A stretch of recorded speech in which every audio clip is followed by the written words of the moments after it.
Part 1 of my video will look at Marie McDonald, the beautiful movie star who never was. Through a series of poor choices and life circumstances, Marie McDonald was never able to make her star shine in Hollywood. Hi everyone, and welcome to Tragic Hollywood on the Town Star of the Week. So today we're going to be talking about a star who's in my book, Tragic Hollywood, Beautiful, Glamorous, and Dead. And her name is not that well known anymore. She's pretty much forgotten. Her name was Marie McDonald. She's more famous for her scandalous life and what she did for publicity stunts than any movie she ever made. But before we get into Marie McDonald, do all the things. Like and subscribe and support my page. It is 100% AI free, and that's no joke. AI is literally taking over YouTube. It's also taking over Facebook. It's taking over almost all the social media platforms. Faceless AI pages are coming in with fake audio, fake made-up pictures, and letting AI do a video in 5 seconds that takes regular creators days to make, and they're making money off of that. So if you still want to see actual human beings on YouTube, you need to really step up and support our work, because sure, I could do a faceless AI page about celebrities with fake pictures, and probably I would do better than I'm doing right now because nobody's really watching the videos. But I don't want to do that because that would defeat the purpose and the fun of being a YouTube creator. So support us. We are 100% AI free. Thank you. All right. Oh, and also check out my books on Amazon. There's a link in the description for this page, for this channel. Also, I often do entire profiles of these stars that I talk about on my Facebook page.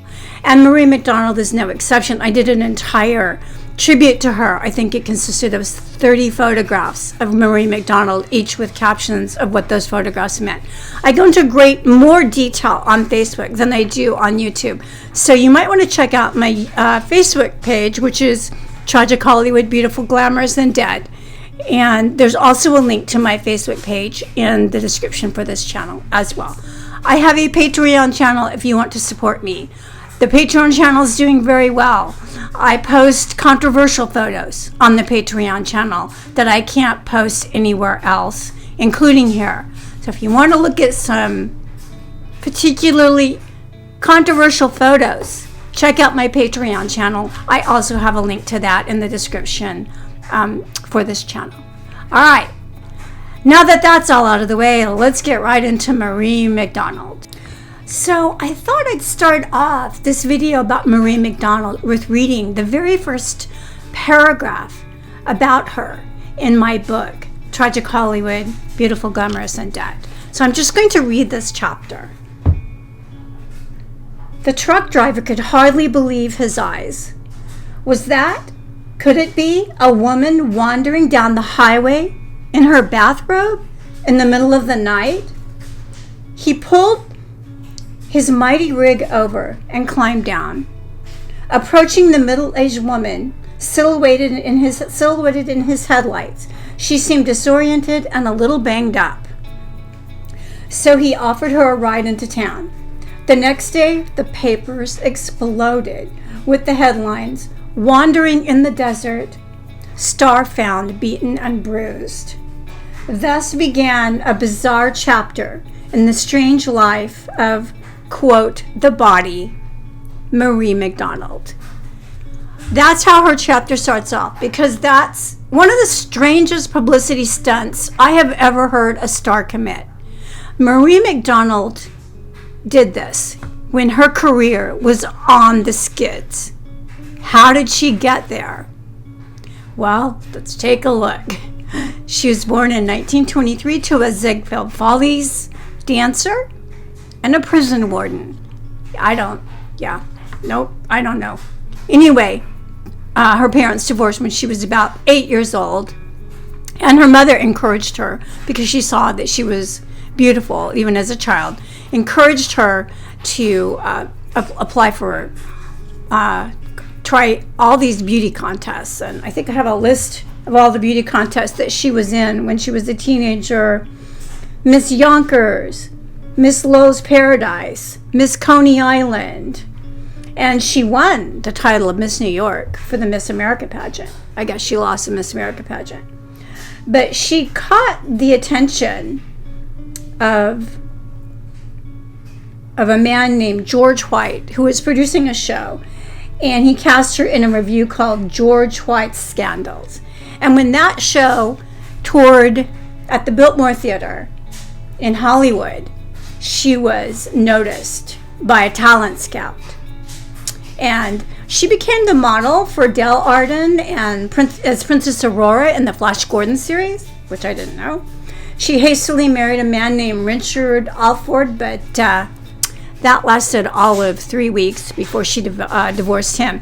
And this is sort of a metaphor for the kind of life that Marie McDonald was going to lead.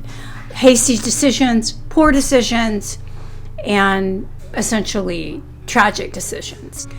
She would eventually sign with Universal Pictures, but her career was never really stellar, and she never really went very far.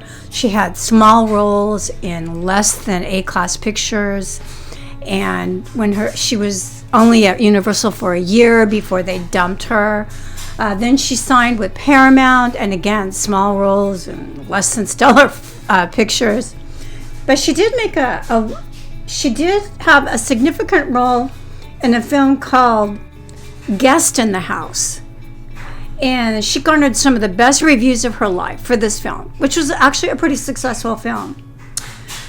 She fell for a high-powered Hollywood agent, and his name was Vic Ozerati, and she married him in 1943, another poor decision, okay? And a genius Hollywood agent around this time nicknamed her The Body. So that was her moniker. She was The Body. Elizabeth Taylor was the face, and Marie McDonald was The Body. There's actually a picture of them together, the body and the face. So anyway, her career really never went very far. She never gave up the dream of being a serious Hollywood star, even though basically they didn't want her in that role. She had real talent, real singing talent, though. She was a better singer and dancer than she was an actress. She became a fabulous, one of those popular pinup girls during World War II. She gave Betty Grable a run for her money in that department. So she had some success with that. But her career was really going nowhere. She did get a part in a major Hollywood film, which has been known as the Heaven's Gate of its day, a very, very expensive musical. This was called Leaving in a Big Way. And her co-star, she was starring in this movie, and her co-star was Gene Kelly. MGM, Hollywood musical, Gene Kelly. Why was this not a huge hit? Marie blamed it on the hatchet job that the studio did after the film was wrapped, and they cut she claimed they cut everything out of it that made it a great film and that made it cohesive. Maybe they did, I don't know. Anyway, she was pissed off. This movie totally flopped. The studio lost a lot of money on it, and Marie McDonald's career was essentially dead. Along with her marriage, she made a trip to Reno and divorced her husband. This is husband number 2, I think. In case you're counting, this is husband number 2 that she's divorcing. While she was in Reno divorcing husband number 2, she decided to have a fling with one of the most notorious mobsters of the day, Ben Bugsy Siegel. This is a mobster that would later be shot to death in a beautiful mansion, a rented mansion in Beverly Hills, rented by Virginia Hill, mobster mall of the day, right there in the living room. He was shot through the window. And I actually have a video of where this happened because I filmed it. I was filming it. I actually went and looked at it. It's I can link it up in the description. But it's the video titled Tragic Locations in Hollywood or something like that. Tragic Stars Locations in Hollywood. And the Ben Siegel house is one of them. Anyway, I don't know why she thought this was a good idea, but after she returned home, I guess she broke it off with Ben Siegel. After all, he was having a raging affair with Virginia Hill at the time. And she decided she was going to get married to shoe magnate Harry Carl. Harry Carl was absolutely obsessed, and I'm talking obsessed, with Marie McDonald. He couldn't throw enough mink coats and diamond rings at her. And she decided it would be a good idea to get married to him. So this is husband number 3. Okay. He's at least paying her bills. She became ill. He spent $250,000 in 1950s money trying to find out what was wrong with her. He bought her a car, an automobile, the likes of which I never heard of it. The paint job alone cost a fortune. It had platinum in it. It had a full bar and a television set in the 1950s. I mean, this, yeah, I know how they fit all that into that car. Anyway, he was literally obsessed with her. She began touring the country in a nightclub act, and like I said, she was very good. And this, she made a lot of money on this tour. She could have probably had a really nice career as a nightclub singer, but she just couldn't let the movie star thing go. Around this time, she was cast as Billy Dove in the stage production of Born Yesterday, and she did really well in this play, and she got rave reviews. And unfortunately, she never got the film role that went to Judy Holliday.